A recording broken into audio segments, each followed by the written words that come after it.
Vamos a ver en este segundo tema, ya estamos dentro del lugar santo y vamos a ver frente al trono de Dios. Me hubiera gustado, si hubiéramos tenido esta tarde, hubiéramos visto el tercer mueble, que es el altar de incienso, pero no podrá ser ese tema, porque no tenemos el tiempo y mañana el tema que veremos es los 144.000 y veremos quiénes son y cómo están dentro del santuario.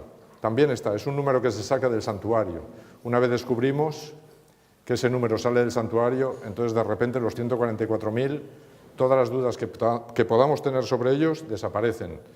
Es un tema fascinante, así es que si podéis, mañana a las 11:30 tenéis tiempo para descansar, dormir y tranquilamente venir a estar juntos por la mañana.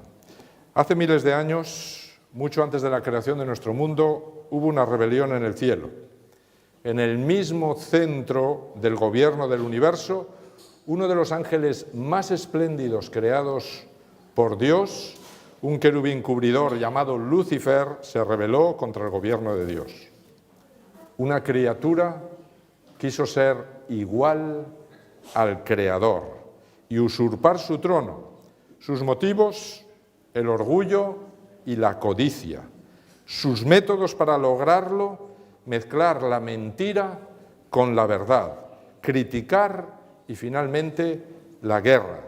La historia de esta rebelión se nos explica básicamente en la Biblia en 3 textos. El primero de ellos lo tenemos aquí, Ezequiel 28, 14, 15 y 17. Tú, querubín grande protector, yo te puse en el santo monte de Dios, y allí estuviste en medio de las piedras de fuego, te paseabas. Perfecto eras en todos tus caminos, desde el día en que fuiste creado hasta que se halló en ti maldad. Se enalteció tu corazón a causa de tu hermosura y corrompiste tu sabiduría a causa de tu esplendor. Está claro que en este texto se nos muestra que Dios creó un ser perfecto, que vivía en perfecta armonía con Dios y con las leyes perfectas que rigen todo el universo, hasta que de repente, un día, y la Biblia nos dice que es un misterio cómo ocurrió, cuando el Señor lo mira, descubre en su mente maldad. Y todo comenzó por un pequeño pensamiento de orgullo, de vanagloria, se vio bello, se vio poderoso y quiso ser igual a Dios. En Isaías 14, del 12 al 14, nos da más detalles y nos dice: tú que debilitabas a las naciones. Fijaros que la rebelión de Lucifer ocurre antes de la creación de nuestro mundo. Así es que ¿a qué naciones debilitaba? Debilitaba a las naciones de los mundos que hay en el universo y a las naciones de ángeles. Tú que debilitabas a las naciones, tú que decías en tu corazón: subiré al cielo, en lo alto, junto a las estrellas de Dios levantaré mi trono, y en el monte del testimonio me sentaré en los extremos. ¿Dónde dice que está el trono? En los extremos del norte. Así es que está en el lado norte.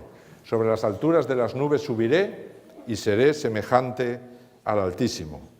Fijaros que su segundo paso fue la crítica, debilitando a esas naciones de ángeles contra el gobierno de Dios, contra su ley, pero en secreto él ambicionaba ser semejante al Altísimo, sentarse en su trono. Lo que pasa es que esto nunca lo dijo, esto se lo reservó para él, pero la Biblia nos da claramente una radiografía de cómo era la mente de Lucifer.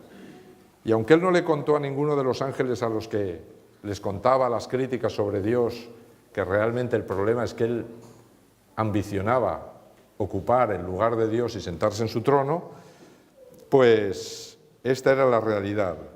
Ese trono estaba situado en el lado del norte, no nos olvidemos de este detalle. Con sus mentiras, este ser convence a muchos ángeles del cielo, y aunque Dios posiblemente le dio mucho tiempo para arrepentirse, podemos hablar hasta a lo mejor 1000 años o 2000 años, no sabemos cuánto tiempo, para cambiar de actitud y arrepentirse, ellos persistieron en su rebelión. hasta que hubo una guerra en el cielo. Y ahí aparece el tercer texto que nos habla de toda esta rebelión, Apocalipsis 12, del 7 al 9. Entonces hubo una guerra en el cielo, Miguel, que es Cristo, y sus ángeles luchaban contra el dragón, que es Satanás, luchaba el dragón y sus ángeles, pero no prevalecieron ni se halló ya lugar para ellos en el cielo. Y fue lanzado fuera el gran dragón, la serpiente antigua, que se llama Diablo y Satanás, el cual engaña al mundo entero, fue arrojado a la tierra y sus ángeles fueron arrojados con él. No es que Dios lo arrojara a la tierra, porque Dios lo único que hizo fue sacarlo del lugar donde está su trono en el universo. Lo que te está mostrando es que después de ser arrojado del cielo, Satanás se dirigió a la tierra, pero la tierra no estaba creada, no había nada en la tierra. Así es que, ¿por qué fue a la tierra? Muchos teólogos creen que él fue a la tierra a destrozar la tierra, porque el problema de la rebelión fue justamente que él quería entrar en los concilios secretos con el Padre, el Hijo y el Espíritu Santo para él también opinar de cómo se tenían que hacer las cosas. El problema es que él no se daba cuenta que él era un ser creado y los únicos que se reunían eran los creadores que iban a iniciar un nuevo proyecto de creación. Así es que, ¿qué hacía un ser creado que no tenía ningún poder de crear opinando ahí en medio? La idea es que, bueno, él realmente era idéntico aparentemente a Miguel. Miguel es ese ángel del Eterno que aparece en el Antiguo Testamento muchas veces y que es Cristo, que tenía la forma de ángel antes de convertirse en ser humano. Así es que, claro, Satanás decía, oye, si este es igual que yo, ¿por qué yo no puedo entrar con él y él sí? Así es que su envidia especialmente se centra en Jesús. Su envidia y su ataque se centra en Jesús. Este fue el problema. Posiblemente cuando fue expulsado del cielo, automáticamente marchó a la tierra con sus ángeles para destrozar la tierra. Algunos teólogos creen que esa tierra destrozada, caótica, en oscuridad, sin sol, sin luna, era obra de ese ataque furibundo de Satanás ahí, cuando fue expulsado del cielo. Y Dios viene a esa tierra destrozada para crear nuestro mundo, porque ese era su plan desde el principio. Y Dios no cambia sus planes, ni siquiera porque alguien se rebele contra Él. Él seguirá su plan de creación.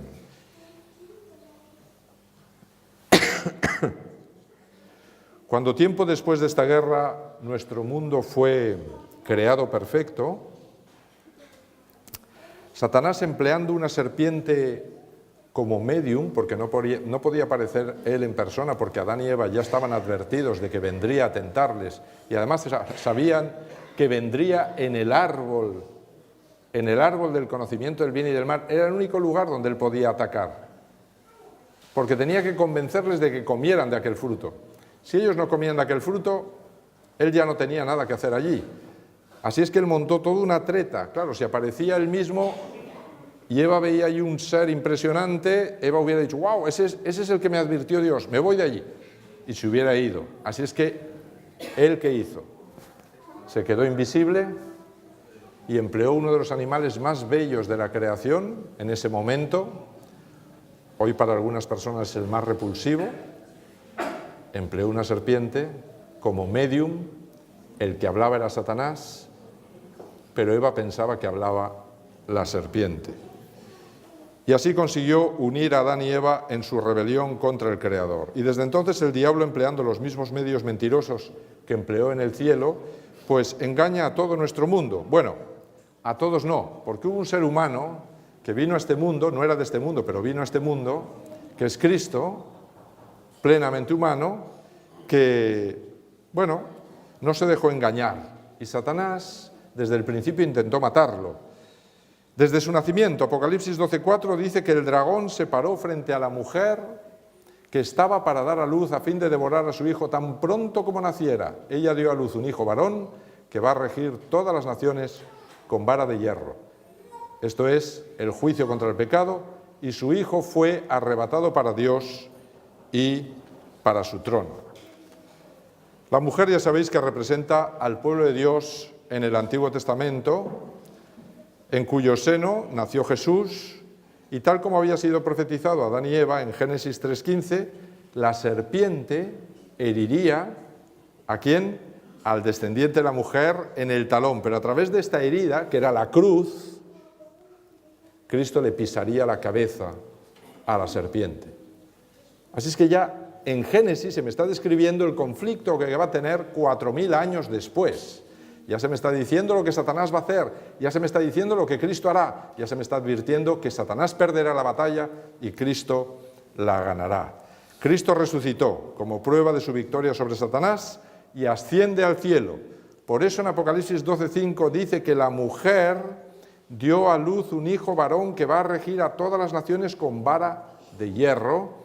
Se dice con vara de hierro porque los alfareros, y Dios es el creador, el primer alfarero, los alfareros cuando tenían vasijas inútiles que no les servían o que habían salido defectuosas, las destrozaban con varas de hierro, las destrozaban, las hacían pequeños trozos y así destrozadas las tiraban a las escombreras. Así es que esto es un poco lo que Cristo hará al final con todos aquellos que finalmente no quieran saber nada del plan de salvación y prefieran seguir sirviendo al gran adversario. Como ya no podía atacar a Cristo, porque Cristo estaba en el cielo, pues ¿contra quién se fue a hacer la guerra? De nuevo Apocalipsis 12:17 me dice, entonces el dragón se llenó de ira contra la mujer, que es la iglesia, y se fue a hacer la guerra contra el resto de la descendencia de ella, que son los que guardan los mandamientos de Dios y tienen el testimonio de Jesucristo. Fijaros que el dragón le hizo la guerra a la mujer, es decir, a la iglesia de Cristo, pero especialmente al resto de la descendencia de ella. Aquí hay tres partes que nosotros debemos diferenciar. La mujer es la iglesia cristiana. La descendencia de esa mujer es la iglesia de la Reforma, que surge de la iglesia católica buscando reformar su propia iglesia, pero que finalmente son rechazados y perseguidos a sangre y fuego, y ahí surge toda la iglesia de la Reforma. Pero la iglesia de la Reforma no terminó de sacar toda la basura que se había puesto sobre la palabra de Dios, así es que Dios tiene que suscitar un resto dentro de la descendencia de ella, y ese resto de la descendencia dice que tiene una característica: guardan los mandamientos de Dios y tienen el testimonio de Jesucristo. Así es que a través de estas tres etapas, mujer, descendencia y resto, Cristo resume las tres etapas de la restauración de la verdad en su iglesia, después de haber sido destruida prácticamente en una guerra terrible con Satanás que duró 1260 años.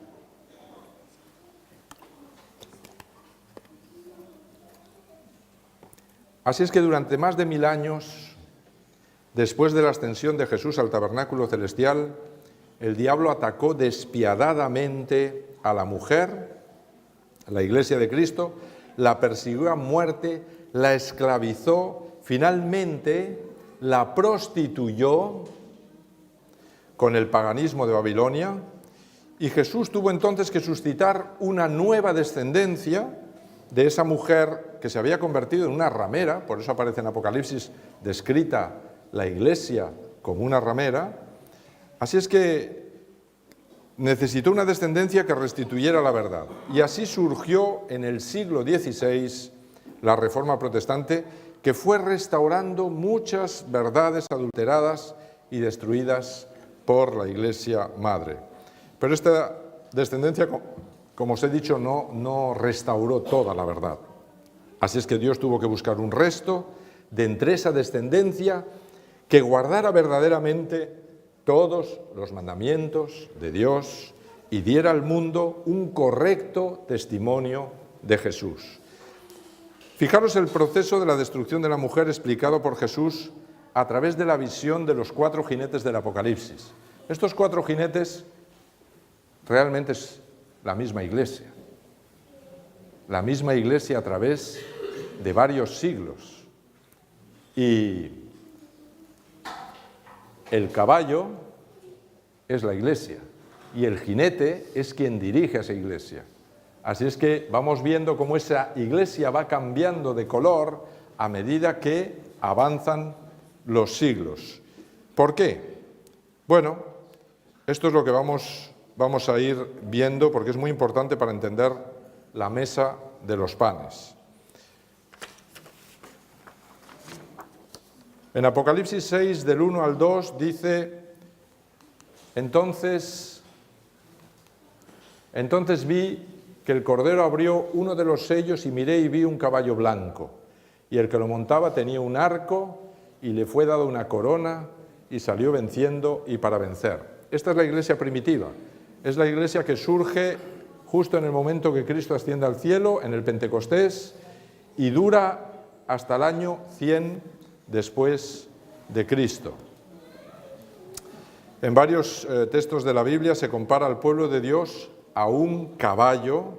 Tenéis en Jeremías 8:6, en Joel 2:4, especialmente Isaías 63:13 dice que Dios sacó a Israel de Egipto y los condujo por los abismos como un caballo por el desierto sin que tropezaran. Así es que se está comparando al pueblo de Israel con un caballo, y el que está montado en el caballo es el propio Dios, que está conduciendo ese caballo por el desierto y los abismos sin que tropiece y caiga.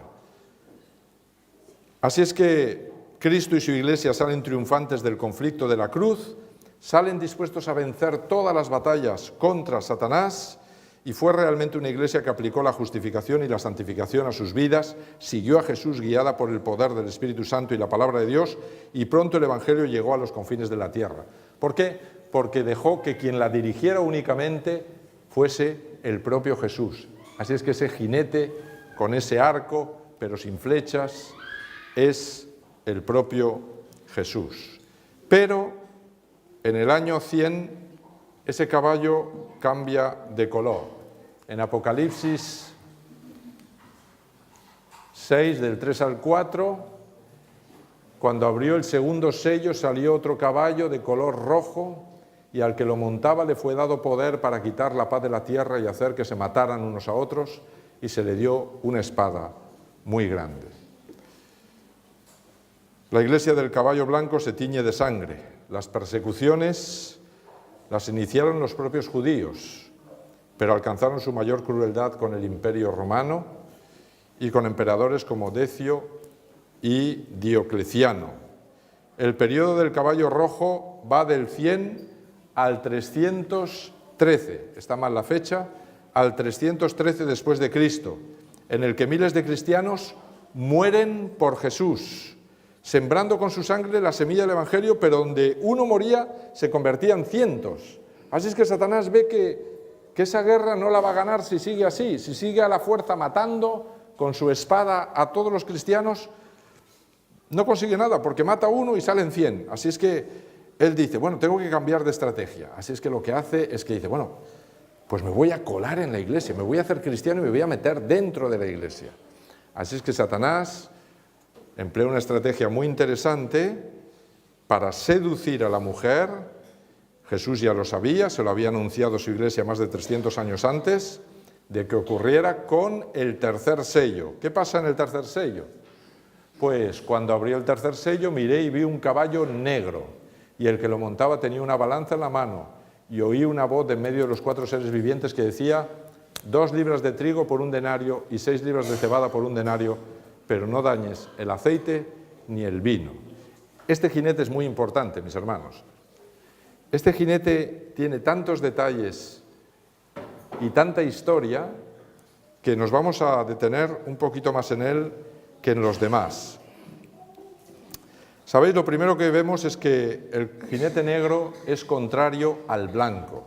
Si el blanco era pureza y perfección, el negro me habla de tinieblas y oscuridad. Me está describiendo, donde hay tinieblas y hay oscuridad, quien dirige es Satanás, no es Dios. El jinete no es Cristo, es un ser humano. Lo increíble es que ese jinete lleva una balanza en su mano, que ahora vamos a ver qué es. Así es que es una iglesia que se inicia en el 313 con la conversión al cristianismo de Constantino. Constantino es emperador romano y va hasta el 538, cuando la iglesia afirma su poder temporal sobre los territorios políticos de Europa.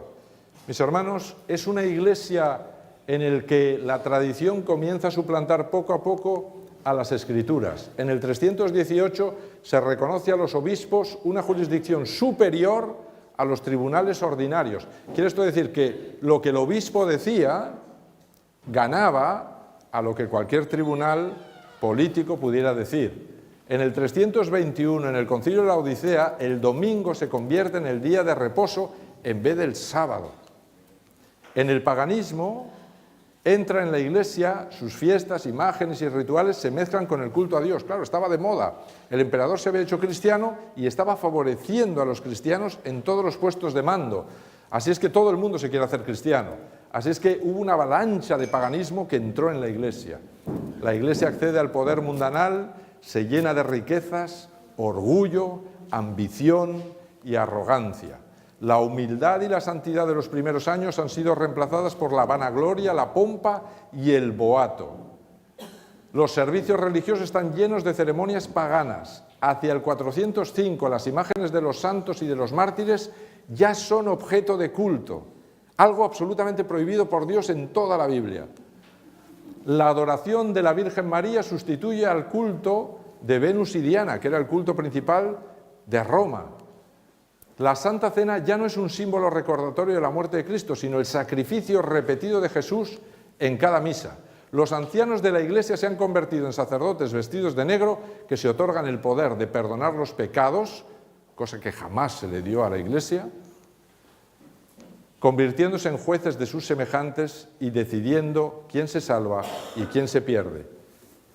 ¿Qué tiene el jinete negro en su mano? Una balanza. ¿Y de qué es símbolo la balanza, mis hermanos? La balanza es símbolo del juicio. Así es que lo último que hemos leído, convirtiéndose en jueces de sus semejantes, es exactamente lo que me está señalando esa balanza. Realmente, en Job 31:6 dice algo interesante, que Dios me pese en la balanza de la justicia y reconocerá mi integridad. Esa es la balanza de Dios, la de la justicia. Pero la del jinete negro no es una balanza de justicia, es una balanza de injusticia, porque está llevada por un ser humano, y es un ser humano que pretende ser justo igual que Dios, cuando es imposible, porque ningún ser humano puede ser justo en lugar de Dios. Fijaros lo que le dice Dios a Belsasar, ¿no? Cuando es pesado, aquella noche, le dice, pesado has sido en balanza y has sido hallado falto. Y recordáis que aquella noche cayó Babilonia y Belsasar fue muerto.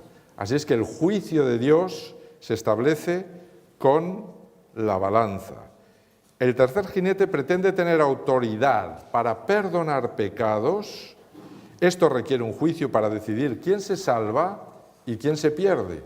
Pero esta balanza es falsa, porque en vez de poner en un lado la ley de Dios, que es lo que pone Dios en las balanzas de la justicia, en un lado la ley de Dios y en el otro la sangre de Cristo, pone en un lado sus tradiciones humanas y en el otro las obras humanas. ¿Qué piensa Dios de la balanza del jinete del caballo negro? Proverbios 20:23 me dice lo que Dios piensa de esa balanza. Dice, abominables son para Jehová las pesas falsas y la balanza falsa. No es buena. Así es que esto es lo que Dios piensa de la balanza que lleva ese jinete negro. Mis hermanos, nosotros no vamos a ser pesados en esa balanza porque esa balanza no tiene ningún poder. No depende del trono, ni del cielo, ni de Dios. Lo único que está claro es que cualquiera que entre a un confesionario y permita que sea un ser humano el que le diga ego te absolvo peccatus tutti, tiene un problema, porque no sale perdonado de ningún pecado y sigue con sus pecados sobre él, y el problema es que tampoco son borrados en el cielo, y el problema es que entonces los pecados permanecen ahí y automáticamente su final sigue siendo la muerte. Así es que este jinete, desde el trono, se está denunciando algo. Se dice que está vendiendo 2 libras de trigo por 1 denario y 6 libras de cebada por 1 denario.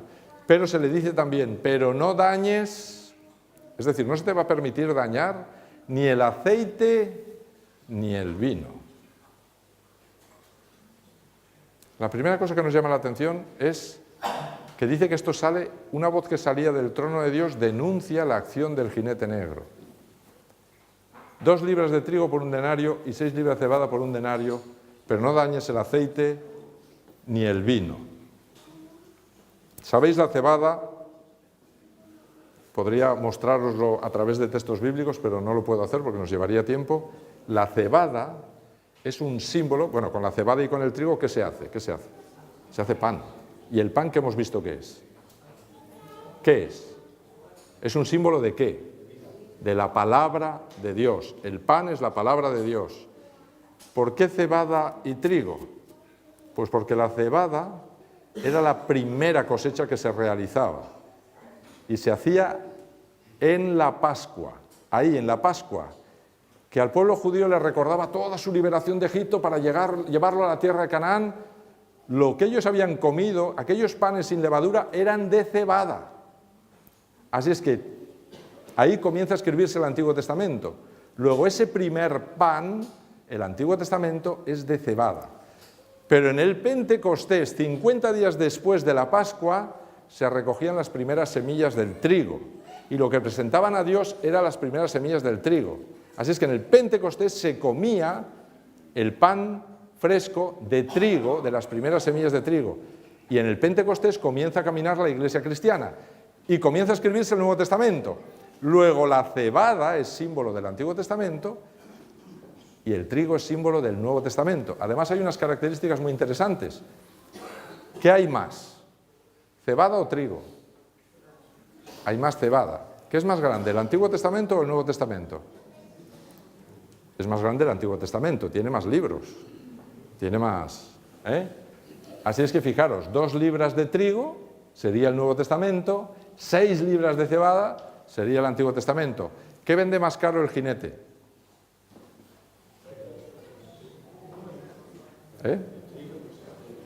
Vende más caro el trigo. Claro, porque vende mucha más cantidad de cebada por el mismo precio.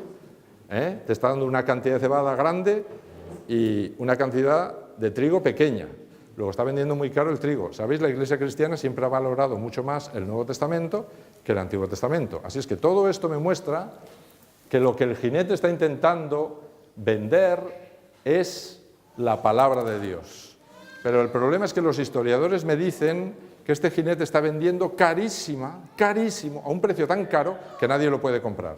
Así es que la denuncia desde el trono es: ¿cómo es posible que estés vendiendo la palabra de Dios a ese precio? Nadie la va a poder comprar, nadie la va a poder leer. El pueblo va a pasar hambre.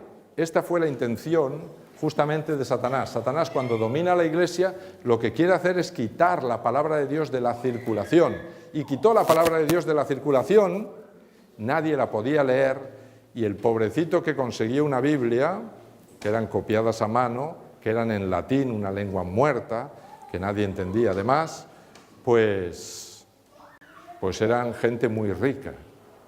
Pero fuera de esa gente muy rica, que a veces ni siquiera sabían leer el latín y lo tenían ahí como una reliquia, más que como algo para leer, pues automáticamente nadie podía leer nada. Solo los monjes de los monasterios, que sí estaban versados en leer latín y tenían una Biblia o 2 en el monasterio, pero sabemos por la historia que esas Biblias no estaban en lugares muy cómodos, porque estaban en pasillos más bien fríos, oscuros, donde había que estar de pie. La Biblia estaba encadenada a la pared, así es que había que estar de pie con una lamparita así y allí pasar horas si querías leer y estudiar la Biblia, imaginaros. O sea, todo montado para que nadie supiese realmente la verdad. Y mientras tanto yo, con mi tradición, hacer lo que me dé la gana. Esta es la denuncia que Dios hace desde el trono a esta iglesia. Le dice, ¿cómo es posible que estés vendiendo tan cara la palabra de Dios? El pueblo va a pasar hambre. Pero te digo una cosa, no permitiré que dañes ni el aceite ni el vino. ¿Qué es el aceite? Es el Espíritu Santo. Así es que no vas a impedir que el Espíritu Santo siga trabajando en los corazones humanos. Es verdad, tendrán poca verdad, sabrán muy poca verdad, pero lo poco que sepan, el Espíritu trabajará. Y si son fieles en eso poco, mi sangre, el vino, yo la pondré para perdonar a esas personas. Así es que no os creéis que de esta época no se salvará mucha gente, se salvará mucha gente, porque el Señor trabajó con su Espíritu y trabajó con su perdón, aunque las personas conocieran muy poco. Si fueron fieles a ese poco, el Señor será justo con ellas y en el juicio las salvará. Así es que toda esa conversación es lo que está intentando transmitir el jinete negro.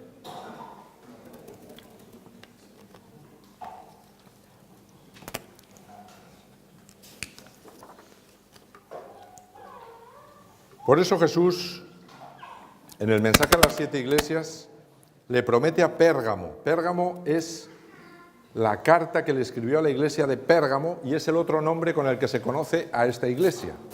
Si yo quiero entender muy bien qué problema hay, tengo que leer primero la carta que le escribe y luego los sellos y ver qué carta se corresponde a qué iglesia. Y resulta que la carta de Pérgamo es la carta que se le escribe a este jinete.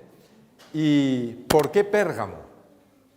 ¿Por qué se le escribe a este jinete y se le llama Pérgamo?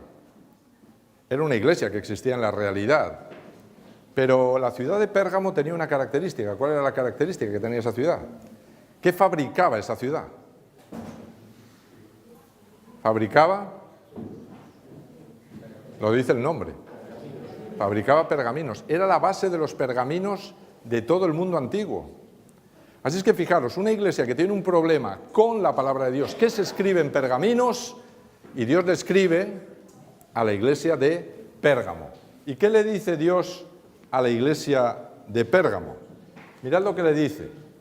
Al vencedor le daré a comer del maná escondido. ¿Qué es el maná? Es el pan que comen los ángeles. Así es que Dios dice, mira, no importa que estés pasando hambre de la palabra de Dios, si te mantienes fiel, yo te daré a comer de algo que no habrás comido nunca, del pan del cielo, del verdadero pan del cielo, del maná escondido. Y también te daré una piedrecita blanca y en la piedrecita un nombre nuevo escrito, el cual nadie conoce, sino el que lo recibe. Lo que está diciendo Dios es, oye, en el juicio, y ellos sabían cómo eran los juicios era una vasija, ponían un montón de piedras negras y un montón de piedras blancas. Se levantaba el tribunal y entonces si consideraba que era culpable, metían una piedra negra dentro de la vasija. Si consideraban que era inocente, metían una piedra blanca en la vasija.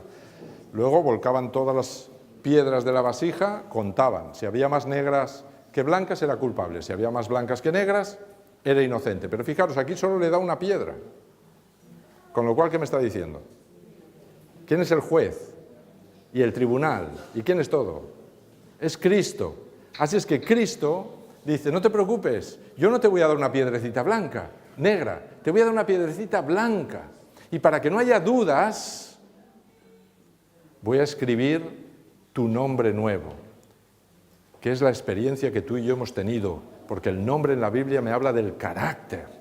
Así es que ese carácter transformado que el Espíritu Santo ha conseguido y el perdón de pecados que yo te he dado, eso lo escribiré en el nombre nuevo de nuestra experiencia y te absolveré en el juicio. Eso es lo que está diciendo Cristo a la iglesia de Pérgamo. ¿Qué pasará con los que rechacen a Cristo y sean vencidos por Satanás? No sé si podéis apagar el móvil. Gracias. Apocalipsis 6, del 7 al 8. Cuando abrió el cuarto sello, miré y vi un caballo amarillo, y el que lo montaba tenía por nombre Muerte, y el sepulcro lo seguía, y le fue dada potestad sobre la cuarta parte de la tierra, para matar con espada, con hambre, con peste y con fieras de la tierra.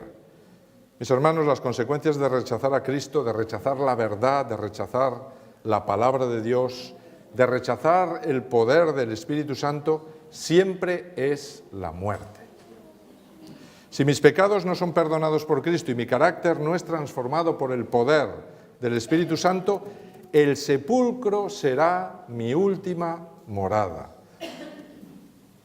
Porque el cuarto caballo no solo describe el periodo de la Iglesia cristiana desde el 538 hasta el 1500, también está describiendo el final de aquellos que rechacen el plan de salvación. Dice, serán muertos con espada, guerras, con hambre, con peste, epidemias, con fieras de la tierra, naciones de la tierra.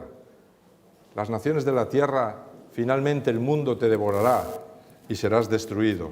Y los que estén vivos cuando venga Jesús, dice Apocalipsis 6, del 15 al 17, se esconderán en las cuevas y entre las peñas de los montes, y decían a los montes y a las peñas, caed sobre nosotros y escondednos del rostro de aquel que está sentado sobre el trono y de la ira del Cordero, porque el gran día de su ira ha llegado, y ¿quién podrá sostenerse en pie?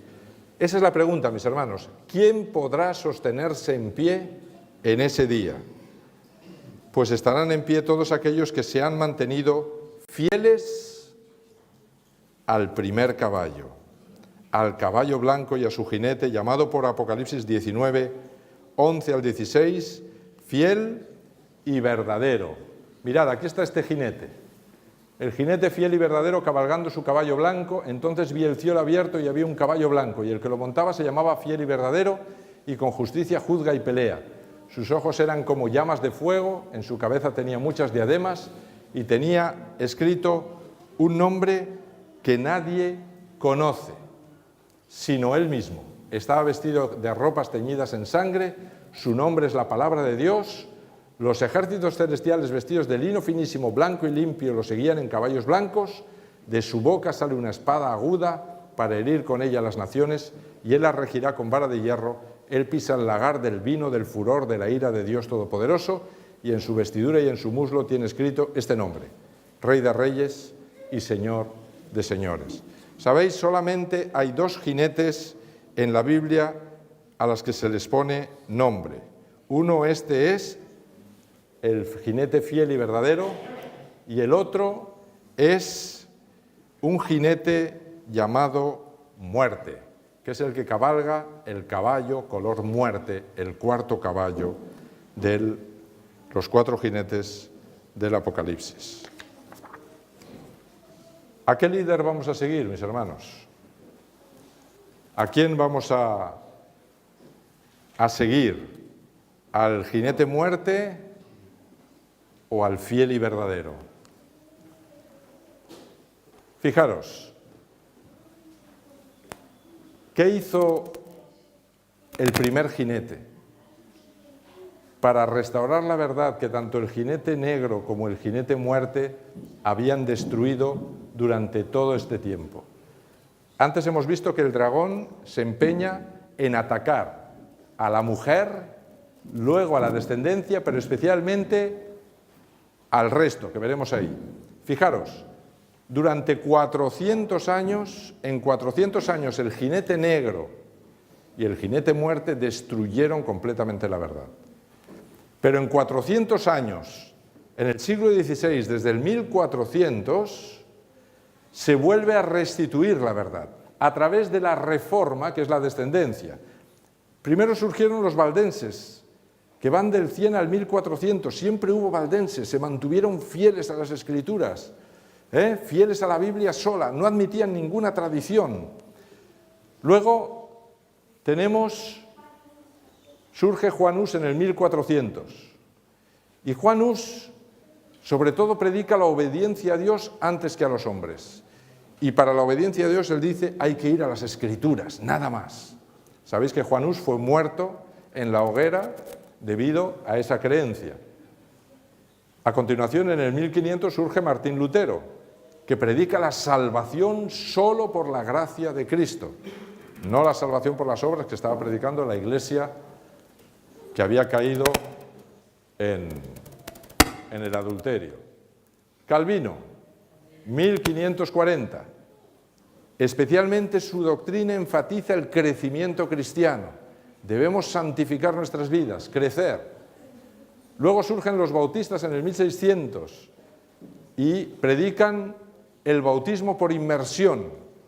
No se bautizaba ya por inmersión. Así es que fijaros cómo van reformando cosas que se habían perdido, que se practicaban aquí, pero se han perdido. Juan y Carlos Wesley, 1740, hablan ya claramente de la santificación del cristianismo. Y finalmente, en el 1800, Guillermo Miller, que a través de las profecías de Daniel está hablando ya directamente de la segunda venida e incluso le pone fecha 1844. Como Cristo no viene en 1844, ¿qué pasó? Hubo un gran chasco y los miles de mileritas que había abandonan. ¿Y quién queda?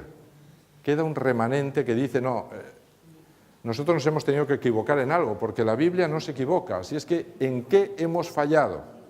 Y sabéis, fue sencillo. Descubrieron ese resto, que fue un resto de lo que quedó de Guillermo Miller. Descubrieron que lo que pasaba en 1844 no es que venía a la tierra, sino que comenzaba la purificación, o terminaba, o iniciaba la purificación, ¿verdad? ¿A través de qué? A través de lo que Cristo está realizando en el santuario celestial. Cristo iniciaba el proceso de juicio y de purificación. ¿Por qué? Porque simplemente iba a revisar de todos los que están en la lista, de todos los que están escritos en el libro de la vida, de todos los que han dicho en alguna vez en su vida, te acepto como Salvador personal, ¿quiénes realmente se han mantenido fieles hasta el fin? ¿Quiénes? Así es que ahí comienza la purificación, la limpieza, ¿verdad? Y se va quedando lo perfecto, los que realmente van a estar con Dios en el cielo. Y comenzó esa purificación desde Adán y fue avanzando y ha ido avanzando, y desde 1844 es lo que Cristo está haciendo, hasta nosotros. Así es que el resto que surge de los mileritas son los adventistas, que surgen justamente ahí en 1844 y terminan toda la restauración de la verdad a través de verdades como el sábado, el juicio, el santuario, la salud, la mortalidad del alma, es decir, todo eso que el jinete negro había destruido. Así es que 400 años tarda el jinete negro y el jinete muerte en destruir la verdad, y finalmente del 1400 al 1800, 400 años, y Cristo restaura toda la verdad.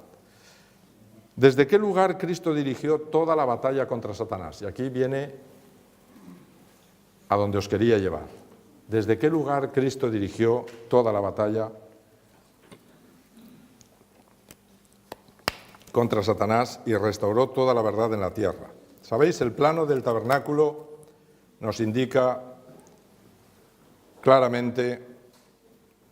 Ayer vimos que en la primera serie de 7, el mensaje a las 7 iglesias, Cristo se presenta a Juan vestido de sumo sacerdote celestial, lo hemos visto en el tema primero, vestido de sumo sacerdote, caminando entre los brazos del candelabro de oro, uno de los 3 muebles ubicados en el lugar santo.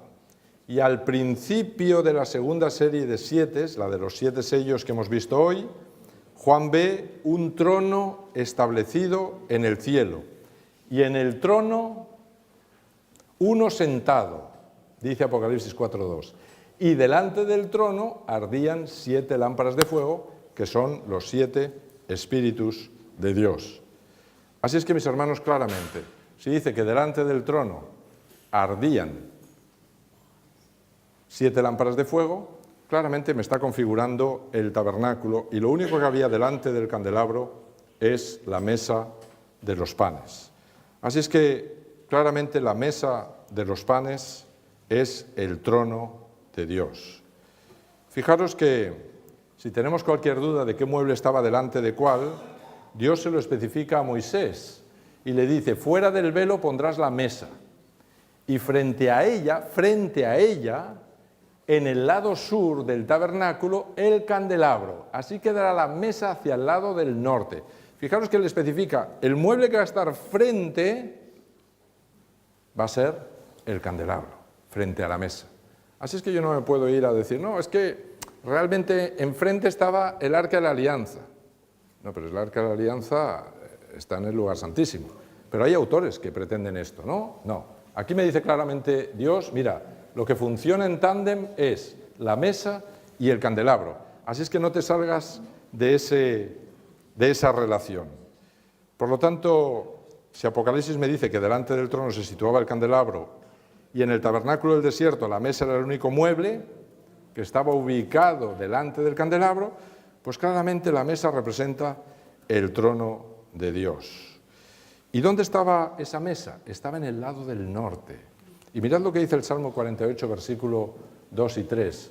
El gozo de toda la tierra es el monte Sión, a los lados del norte, la ciudad del gran rey. En sus palacios Dios es conocido por refugio. Así es que claramente el palacio de Dios está en el lado norte.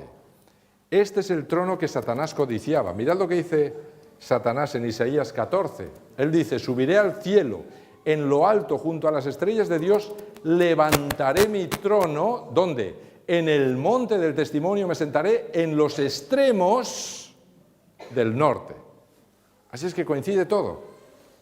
Coincide que Satanás quería sentarse exactamente en la mesa de los panes que representa el trono de Dios en el lugar santo. Este trono que Satanás codiciaba diciendo, subiré al cielo en los extremos del norte, bien, es justamente el trono y delante de él está el candelabro que representa a la Iglesia. Satanás provocó una guerra, mis hermanos, brutal, simplemente porque quería conquistar este trono, pero perdió la batalla en el cielo y fue expulsado. Así es que luego la vuelve a perder la batalla en el atrio junto al altar, cuando Jesús murió crucificado sin cometer un solo pecado, y es en ese trono de los extremos del norte donde Cristo es entronizado, cuando resucita y asciende al cielo, se sienta en esa mesa. Cuando Satanás ve que Cristo se ha sentado en el trono que él quería sentarse y que ha perdido la batalla y que está perdido, entonces su rabia es brutal.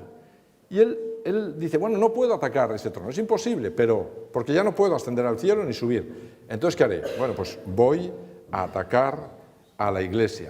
Voy a intentar romper los vínculos entre la mesa y el candelabro que es la Iglesia. Me pondré en medio, y es lo que Satanás intenta hacer.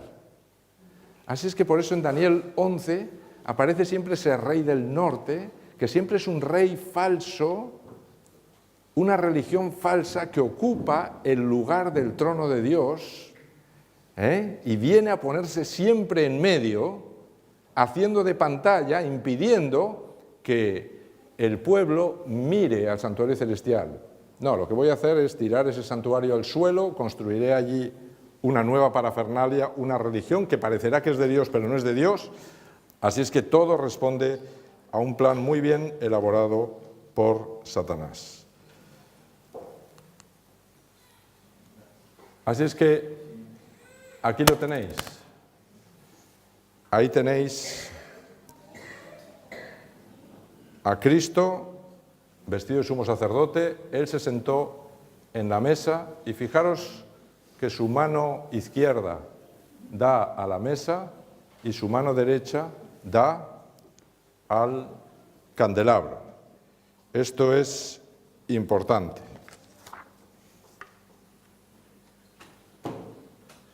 Los tres elementos que el jinete negro intenta destruir,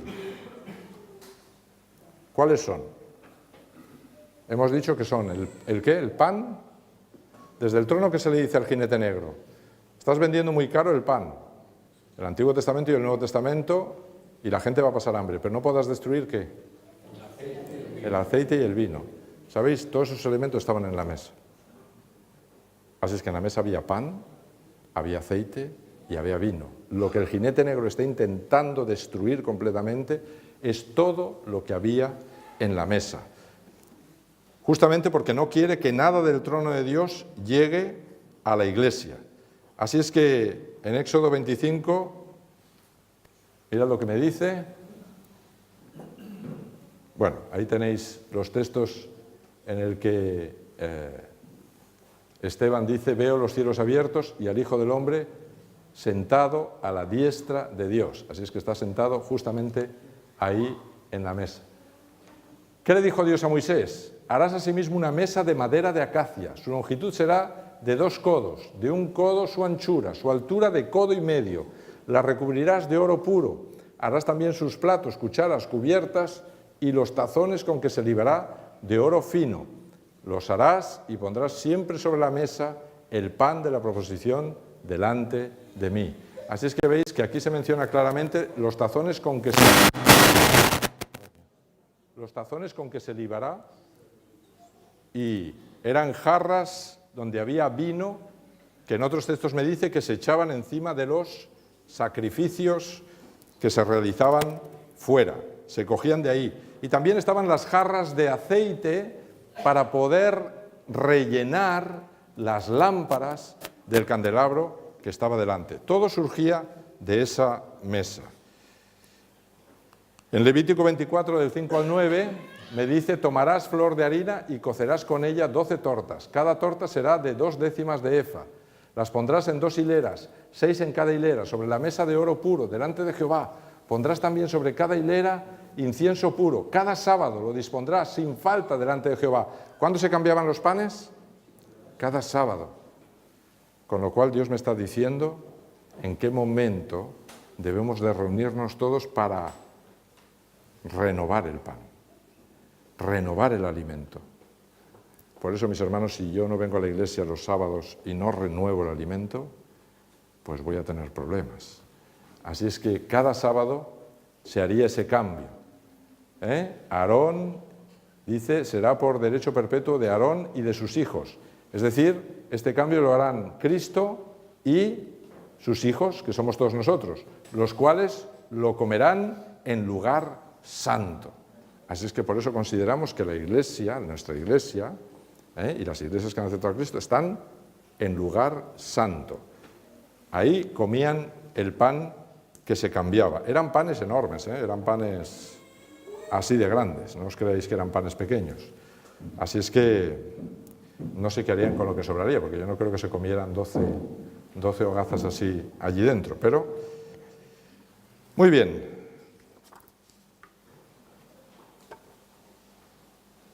Todo esto nos indica que parece casi imposible que la cristiandad haya cambiado del sábado al domingo, visto toda la trascendencia que tiene el sábado en ese trono, en esa mesa.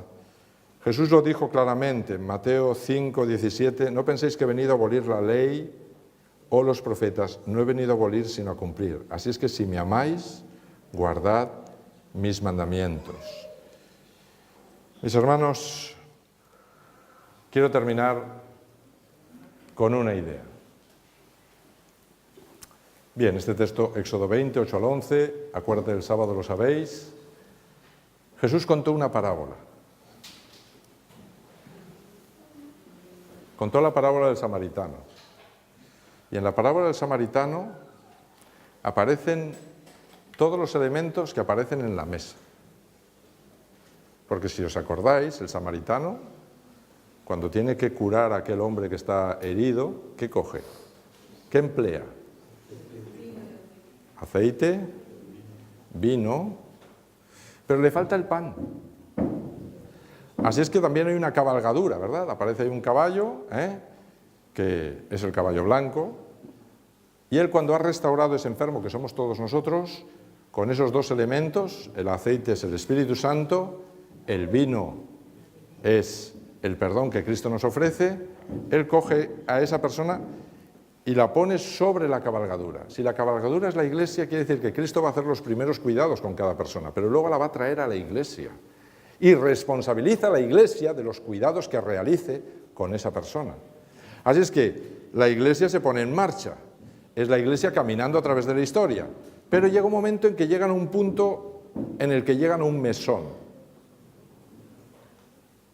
La palabra griega empleada para mesón se traduce literalmente como el lugar donde se recibe a todos.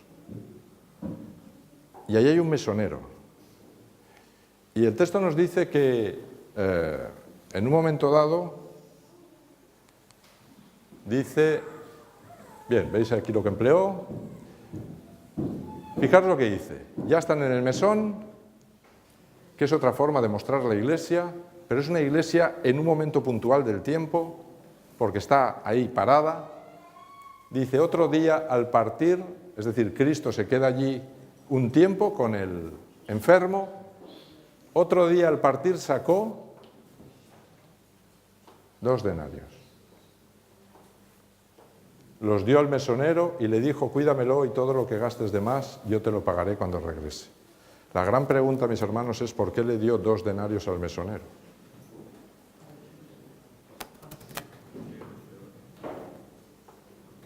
¿Y quién es el mesonero? Porque le podría haber dicho, oye, mira, no te preocupes, todo lo que gastes de más yo te lo pago. Pero no, dice 2 denarios. La Biblia tiene que explicarme esto en algún lugar. ¿Sabéis? El único otro lugar donde aparecen 2 denarios es en el jinete negro. El jinete negro pide 1 denario por la cebada y 1 denario por el trigo. Así es que toda la Biblia cuesta ¿cuánto? 2 denarios. 2 denarios. Y la otra pregunta que me tengo que hacer es, ¿a dónde se va Jesús? Y si se supone que la iglesia está en el lugar santo y está en el candelabro, ¿a dónde se va Jesús? Porque ya hemos visto que todo lo que coge el samaritano lo está cogiendo de la mesa. Está cogiendo el aceite de la mesa, está cogiendo el vino de la mesa para aplicárselo al herido que está allí en el candelabro. Y llega un momento en que se tiene que marchar. Pero antes de marchar le da al mesonero 2 denarios. Y dice, cuídamelo, y cuando regrese te lo pagaré. La pregunta es, mis hermanos, ¿para qué le da 2 denarios al mesonero? Porque si ponemos en paralelo el jinete negro con la parábola del buen samaritano, nos damos cuenta que solo nos falta un elemento, que es el pan. No tiene pan para alimentar al herido. Y el jinete negro está vendiendo durante 1260 años por 2 denarios toda la palabra de Dios. Entonces, ¿quién es el mesonero y a dónde se tiene que ir Cristo? Aquí está porque si el candelabro está en el lugar santo, el mesón está en el lugar santo. ¿A dónde se tiene que ir? Y si se tiene que ir al lugar santísimo, ¿en qué fecha estamos exactamente? En 1844. ¿Hemos terminado los 1260 años? Sí, hemos terminado los 1260 años. Así es que le da los 2 denarios al mesonero, ¿para qué? Para que le compre toda la verdad, toda la palabra de Dios al jinete negro y pueda alimentar con toda la verdad a todos los que están tirados en los caminos de este mundo, a la iglesia adventista, hasta que regrese en su segunda venida y Él lo pagará. Este es el gran mensaje, mis hermanos, de la mesa. La mesa ha sido prácticamente anulada por Satanás y esa iglesia que se ha desviado completamente, intentando quitar la palabra de Dios de en medio. Pero hemos visto que se restaura la verdad. Y finalmente solo faltaba tener a alguien que tuviese toda la verdad. Y Cristo, antes de pasar al lugar santísimo, necesita a alguien que en este mundo tenga toda la verdad restaurada para que pueda terminar la obra y que Él pueda regresar y el mundo esté preparado. Y ya hemos visto, mis hermanos, quién es esa iglesia. Es la iglesia adventista. Y la parábola del buen samaritano me lo ratifica. Es la iglesia adventista. Así es que tenemos una enorme responsabilidad. Tenemos la palabra de Dios. Tenemos el pan. Hay miles ahí fuera que están muriendo todos los días de inanición. Y el Señor el Señor me pide, mis hermanos, me pide, como al mesonero, cuídamelo, cuídamelo. Y eso me lo está diciendo a ti y a mí. Cuida al hermano, cuida al que entra en esta iglesia, cuida a cualquiera que pone los pies en esta iglesia, porque lo he traído yo. Ya le he aplicado los primeros cuidados, pero ahora depende de cómo tú lo alimentes, depende de cómo tú lo cuides. Él se va a sanar o no se va a sanar. Así es que, mis hermanos, somos la iglesia del mesonero y tenemos una enorme responsabilidad. Que el Señor os bendiga para que podamos cumplir esa misión, cuidar a todos aquellos que Él nos traiga a este lugar.